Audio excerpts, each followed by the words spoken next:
Make way for Sparkle Jets UK. Despite their name, this power pop trio is from California. In fact, they've been part of the LA pop scene since the late 1990s. Here they are with their new double album, Best of Friends, where they cover 21 songs by 21 of their friends' bands from that very same scene. Here are Michael Simmons and Susan West to explain what it's all about.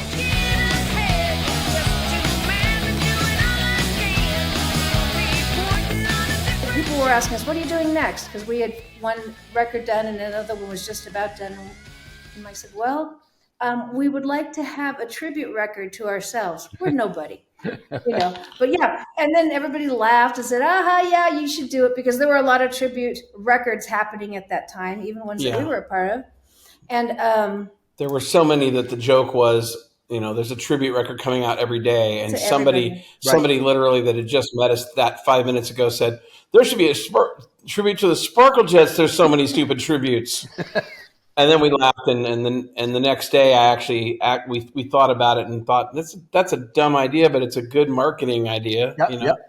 And so we asked everybody, and they did it. And then, long story short, that happened. It came out. It was great, and we were considering doing kind of a follow up where we did a bunch of our favorite songs by those people, etc. We made a list. Yep. And we're kicking it around for a while, but we got busy and we were doing our own thing, so I kept the file in my computer for years, just in case we ever wanted to do it, of the songs that we picked. Yep. And then a few years back, it was kind of like, boy, I wish we had something to record, because I hadn't written anything really, and that idea came back, and I said, do you guys want to just do this old idea? And they said, sure. So we knocked it out in a few weeks, and a year and a half later, here it is. But the fun was asking them, is this okay? Would you mind if we did your song? Yeah. And we had great fun just talking to everybody about it, and they got excited, and they were telling us what they were doing. We were telling what we were doing. And it was, even that process was pretty painless. Yeah, we did a podcast, was our other crazy marketing idea, I guess, is just how do we talk about this? So we made a little podcast, and we spent 2 whole days calling up everybody that we could possibly get a hold of and plan. And just like the tribute album before, we had all these slots available, and slowly but surely filled them all in. So every hour we were talking to a new artist that we covered, and we did about 16 interviews in 2 days.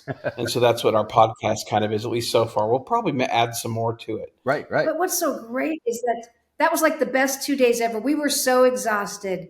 We kept on just having to, drink a little something to wet our mouths against so we could keep talking.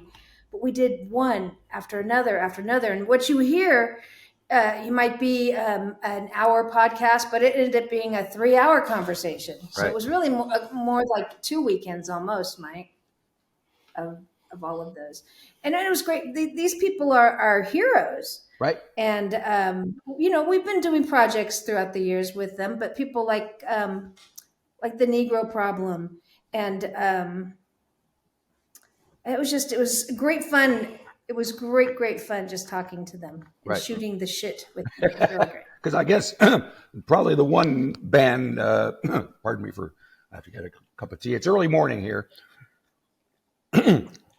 So the one name that kind of stands out a little bit is the Wondermints, which folks would know from their work with Brian Wilson.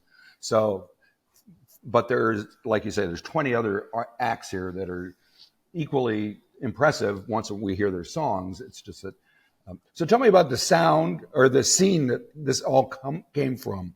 How did it happen?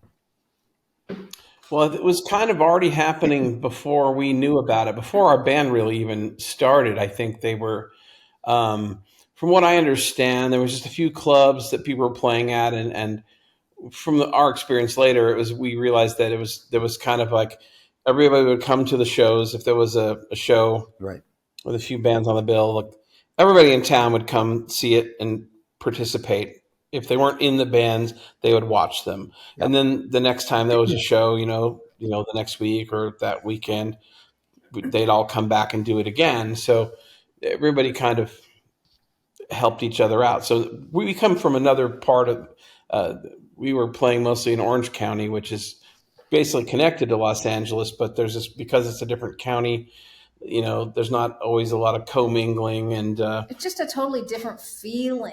Yeah, everybody there. It was very like, okay, we're going to play a club, and we got to hurry and get our gear up on stage, and sometimes the audience for that band would just come watch them, and then they'd leave, and the band would leave. But there with these guys, it helped. I think that they were all kind of in a similar genre, right? Not necessarily all power pop, but because power pop, like what even is that? But really, it's all just we're all people that like Beatles, antecedent style music. So Raspberries, Big Star, that kind of stuff. Sure. Yep. And because we all had similar tastes, we could hang out and we kind of enjoyed each other's music. So because we were all there together and helping each other out, it kind of made our audience kind of small because we were each other's audience. But it was cool. And then a few bands got a little buzz going, and I got, and got their name out there a little bit. And so we were all just kind of waiting for something to happen. And it kind of did in a way, but like hardly anybody made it out. Right. That's okay. Things go wrong. But the songs that everybody had at the time were really good. So the idea behind this album was, that we could kind of cherry pick, our favorites from everybody's catalog, throw them on one album, and it's a best of our friends. And so we had a little double meaning there, but really it's like we just got to pick their best songs and use them.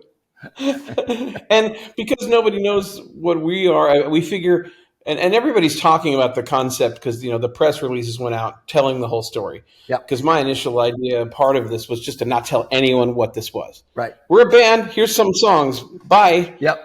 Do with it what you will. And that would have worked really well, I think. It probably would have, yeah. Because every song is really good. There's like, a lot of times you'll get an album, there's one or two good ones, and then the other ones are okay. But this thing is kind of like every single song is really fantastic because, we picked, one of the best ones that those people ever made. Yep. And it was really hard to pick the songs, very too. hard. I mean, there was a little bit of band fighting there, good. In the best way. It was fun picking the songs, but it was hard. So sometimes you just couldn't decide. You could do a volume 2 easily, or is that what you're telling me? Yeah, and I'm sure there's a lot of our friends that we're going to hear about through the grapevine that are super mad that we didn't do one of theirs. So the official line is, if your song is missing, please lobby for volume 2. Right, and 20 years from get now, out and buy a copy of this one, and maybe we'll make another. Yeah, because it ain't cheap, friends. I'm sure it's not. Well, it's a pretty snazzy package. So explain to folks what the vinyl itself looks like and feels like and smells like. Well, it's a double album, obviously, because there's 21 songs, and so that's just the physical reality of that. It all fits on one CD, just barely. I mean, it's like a packed, I think 78-minute CD or 80 minutes. So it's 2 LPs. There's a gatefold that actually tells the whole story of us and how the album came about, all the things we just said. But it's all written in there. And then we put little pictures of each of the bands so you can kind of see what they looked like back then, and just to kind of an homage to them. And then it's the vinyl itself is 2 different colors. One's kind of like a marbled teal with a little white marbling in it, and the other one's kind of a tangerine with a marble in it. So it looks cool. Cool.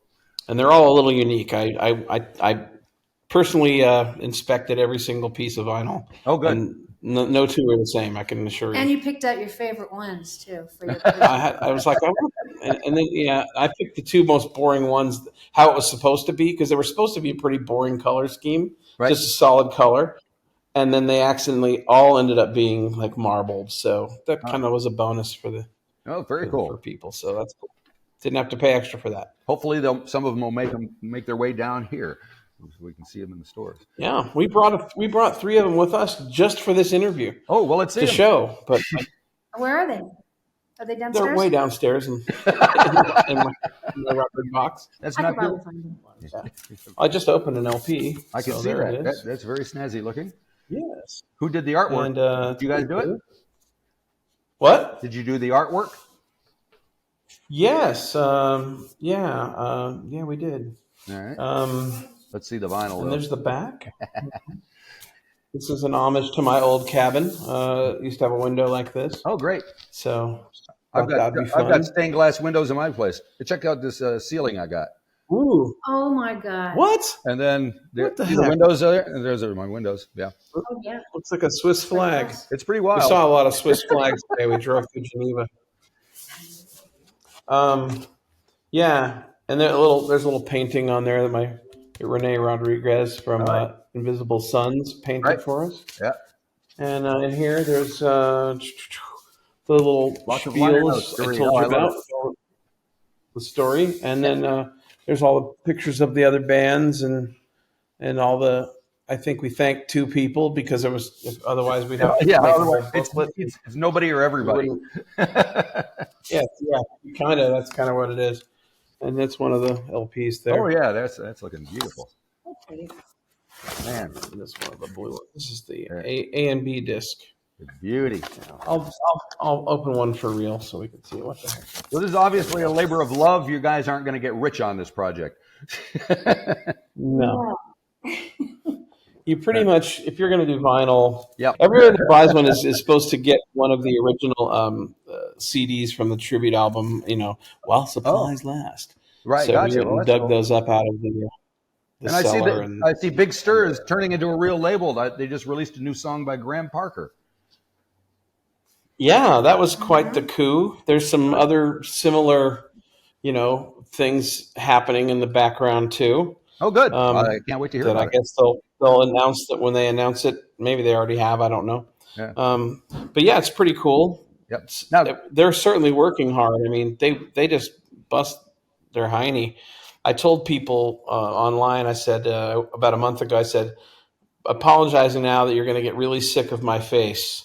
And what I meant was, like, every single day you see some variant of this picture. Yep. I mean, I don't know how it is for everyone else, but I sure see it a lot. So that's what I meant. And we're good at that. But that's the one thing that, that we don't have time for. We can make albums, we can make artwork, that's fine. But the one thing that we wouldn't really have time is, like, once it's done, then what? Yep. So these guys are doing us the wonderful favor of letting the world know that it's out there. Cool. So tell me a little bit about some of the bands. I'm tempted to just throw a couple of names out randomly, but I'm afraid I'm going to put you on the spot.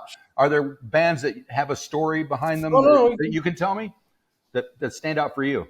Sure. I mean, you mentioned the Wondermints. I mean, those guys were one of the first bands in the scene that we ever saw, and I was just kind of like blown away because they would always do these crazy covers and really did these really hard arrangements and wacky stuff that they would they would just do, like, theme songs from 60s television shows, right? But not like obvious things. They wouldn't do, like, they wouldn't do Gilligan's Island, right? They would do the theme from Uncle or something. I don't know, but they would go all the way with it. They did costumes. They had really good go-go dancers. I mean, they were fun. Cool. They are fun. Yeah, so that was neat. We eventually got on the same label with those guys, which was really cool. We did a song by Adam Marsland on here from Cockeyed Ghost. One of the best albums that ever came out of our scene was Ludlow 618, so we did that song. Okay. Sugar Plastic is my absolute favorite. Yeah, Sugar Plastic, we were big fans of theirs, and once we started playing around town and talking to people, it'd be like we'd heard about them or saw. I think I was at someone's house at a party, and I saw a poster of, like, their band and, like, all these other bands I knew, and Sugar Plastic was on the same poster. I go, "You played with them?" "Oh yeah, I know those guys." And then one thing led to another, and eventually I went and saw them, and we all knew the same people, and so we did a few things. But I was a huge fan of theirs, like, way before we met them, and right when I met these guys in the band, and it was our we had a couple records that were kind of our honeymoon records, and the Sugar Plastic was one of them. And but do you remember we were at a convention, like a dumb NAM convention or something? and we were in the line to get a hot dog, and you just started singing Leg Right, Sir. And then the girl behind us buying a hot dog, she said, "Are you singing the Sugar Plastic?" And then we were it blew our minds that there was Right. somebody in the That same would, yeah. room, and they just exploded. Oh my gosh, that was beautiful. Do you remember that? Nope. Nope, but I believe it's true. She makes up a lot of stories, but that one seemed real. You really liked the hot dog. You put Yeah, mustard on it, and it was, yeah. But I don't like mustard. Not too bad. Always trying to figure out how to figure. Yeah. So who were the Anyway, masticators? Who were the masticators? Masticators. Okay, so the Masticators was a band led by Lisa Michaels. Lisa, I think back in the day, she used to do a lot of stuff with the Wondermints. She used to go out with the drummer. That's where her last name comes from. Right. But then she started her own thing with a couple of the guys from Wonder Boy. If you ever heard of Wonder Boy, which we probably should have done one of their songs. Next time. And Robbie Rist was one of those guys. And so they had a band going, and we kind of met them, and they kind of adopted us, and we hung out with them a lot. And then Robbie eventually moved all of his studio gear into my studio because I didn't have a computer yet. I was still running on tape. Right. And so we saw a lot of them back then, and we kind of shared a studio space for about 3 years. And we shared a lot of shows too. Yeah, and we played together a lot. We've always had a difficulty filling the drummer position in our band. Our band, because it's a pretty tough. Got about position. 20. We stopped counting at 20. Right. But Lisa Michaels plays drums as well, and so she sat in and she saved us for a good year too. Oh, cool. Yeah. She was playing drums for us. Kind of the Spinal Tap effect there, with the drummer keep exploding, right? Yeah. Yes. But the Masticators were a great band, and they were actually really the ones that we all kind of had them pegged as the ones that would break out and happen, and we could taste it. It was just there, and we were like, okay, if they make it, then the rest of us will all just flow through the broken hole in the wall, and it almost got there, and then they broke up, and it was like. It happened at a show that we were all doing that there was just kind of like they just kind of had their little explosion and I cried. It was brutal, and we had to do our show after them. And that song is such a powerful song. Yeah, it was a whole record of hits, but especially that one.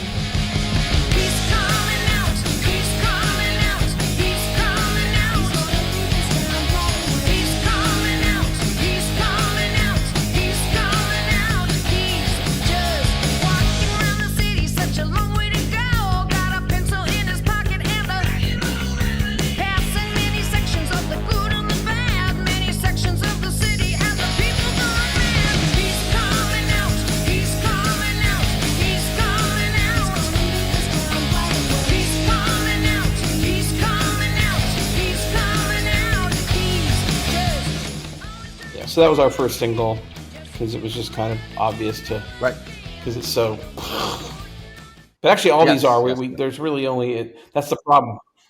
Every song's kind of a banger. There's a couple that are sort of mid-tempo, almost ballady, but not really. And the rest of them are just like. Yep. Well, I see it ends with a tune called "Fantastic Pantsuit," which I kind of took a liking to, and I've never heard of Third Grade Teacher, so. What can you tell me about them?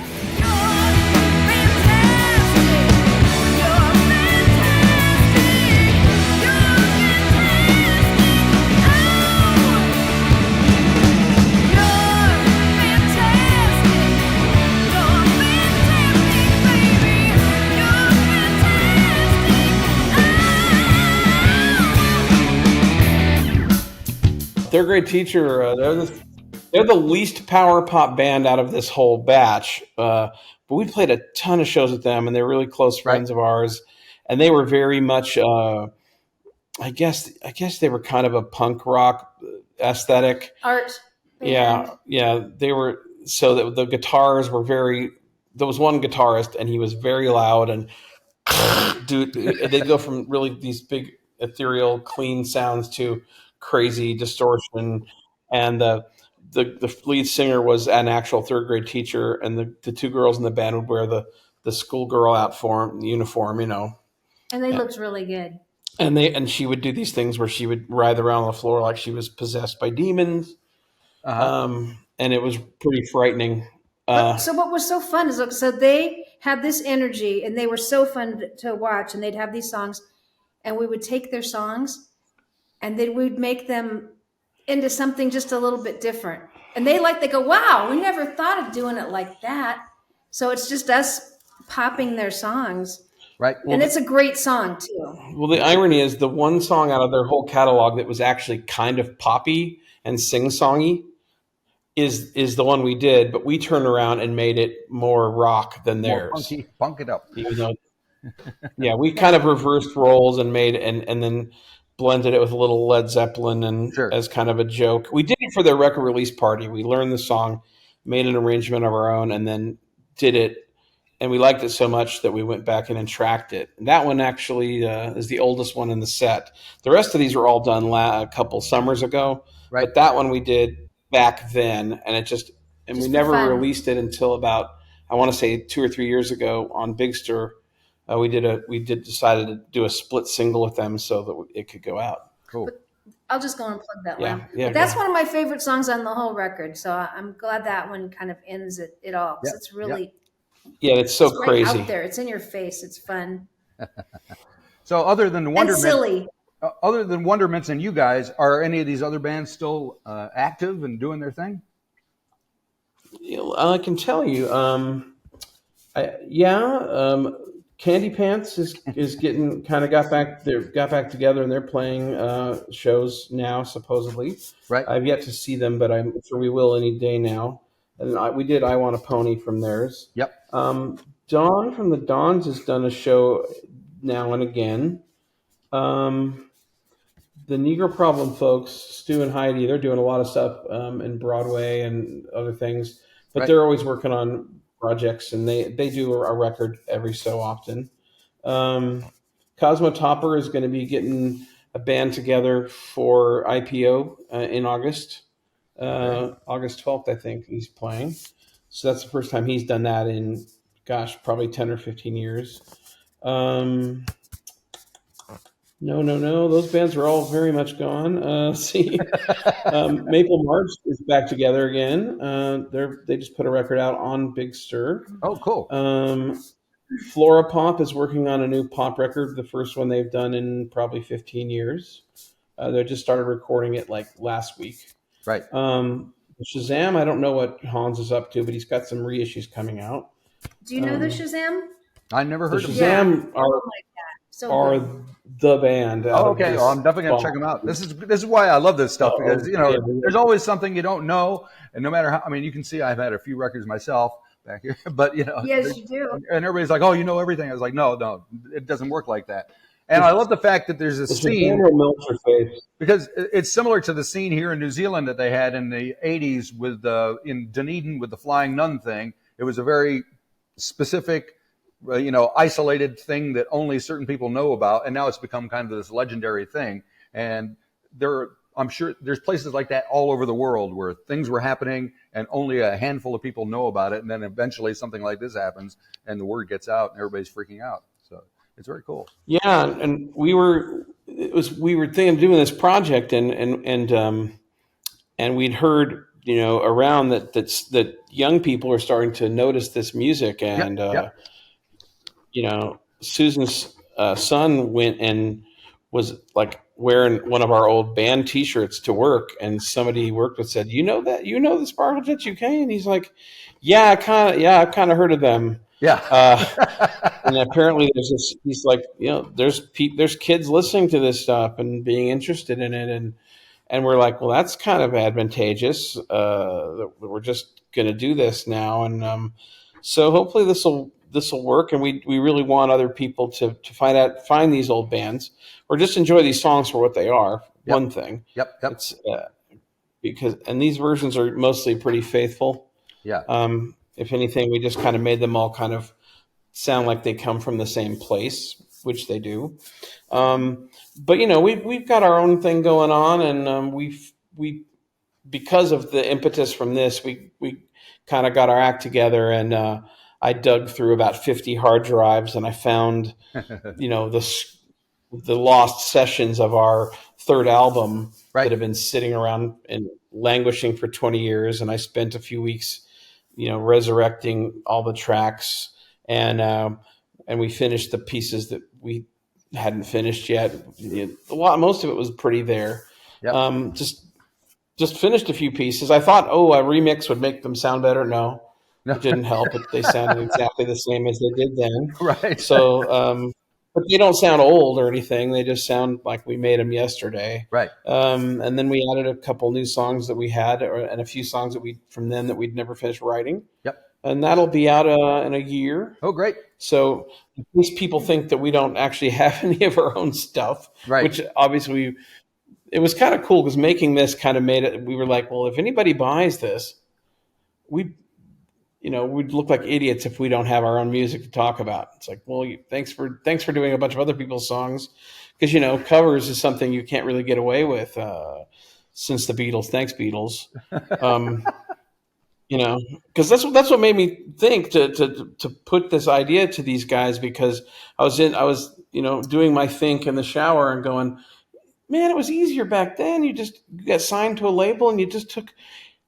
The labels go, here's a list of songs, find some ones you like. Yep. Well, you like the art of recording. And I do like to record. You like making. Yeah, that's what I'm in it for. I don't think I'd play an instrument at all. Right. I just wanted to record things. Right. So if I have a chance to do that, I will. Right. So doesn't mean it's not easy. It doesn't mean it's easy, but it is rewarding. Right. So you're on the road. What's the show? What are you doing on these shows? What are they like? Who's coming to see you? What kind of set list are you working?